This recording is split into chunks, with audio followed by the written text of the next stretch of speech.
جوزي اكتشف حقيقتي وقرر ان هو يعمل اخر حاجة كنت اتوقعها. عشان تفهموا كلامي تعال احكيلكوا القصة من الاول.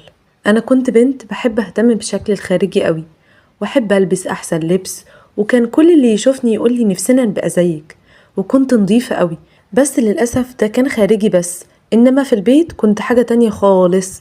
ولا كنت بسرح شعري ولا اغسل وشي ولا اسناني، وكنت بداري ريحتي اللي مش لطيفة بالبرفان.